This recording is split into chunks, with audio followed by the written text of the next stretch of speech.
C'est une rencontre plutôt surprenante. Gare de Saint-Raphaël. Vous seriez pas Frédéric Belob, le triathlète? Si, c'est moi. Qu'est-ce que vous faites là? Il faut bien gagner sa vie, hein, dans le triathlon, les temps sont durs.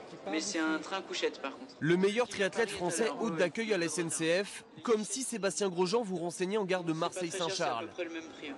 Ah, c'est pas Sauf qu'au niveau notoriété, c'est pas encore ça. Vous savez qui c'est, non? Non. Non?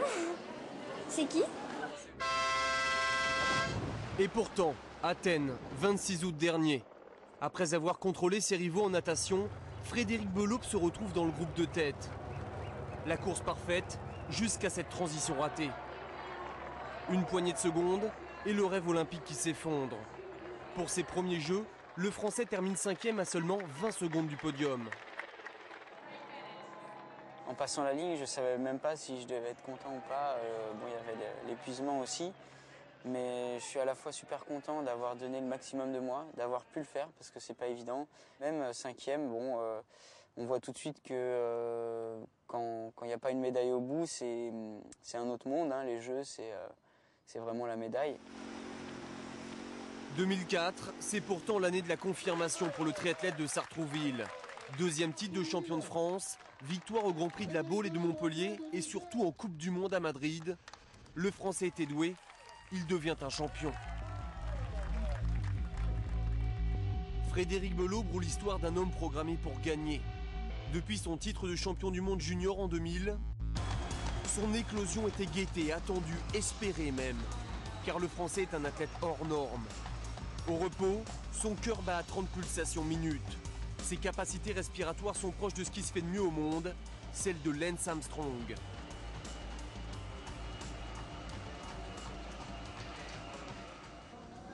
Mais être un prodige ne suffit pas. Le quotidien du champion se trouve ici avec Patrick Grano, son entraîneur. Tâche régulier, simplement tu contrôles ton nombre de coups droits.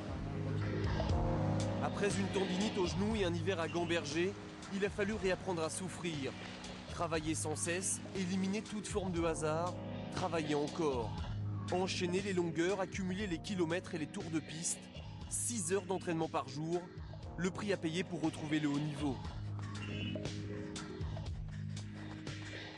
Que ce soit le repos, l'entraînement, la diététique, les loisirs, tout est à paramétrer en fonction de l'entraînement, en fonction des séances. C'est plus des sacrifices parce que maintenant c'est un réel plaisir, mais je sais qu'il n'y a pas une seconde dans la journée où je pense pas au triathlon. Montpellier. Frédéric est venu parler de son sport à des élèves de CM1. Changer l'image d'une discipline encore considérée comme inhumaine, l'autre combat du triathlète. Donc comme je vous disais tout à l'heure, il faut être bien concentré au moment du départ pour entendre le coup de sifflet, il faut partir très vite tout de suite. Pour ces gamins, Belob c'est mieux que Zidane. Belob il fait un sport plus difficile, il participe que Zidane il fait un sport plus facile. Comme Zidane, Frédéric Belob veut devenir le numéro 1. Peut-être parce qu'à 25 ans, il n'a jamais été aussi fort. En septembre prochain au Japon, il espère conquérir le titre mondial. Nouvelle étape peut-être d'une carrière qui ne fait que commencer.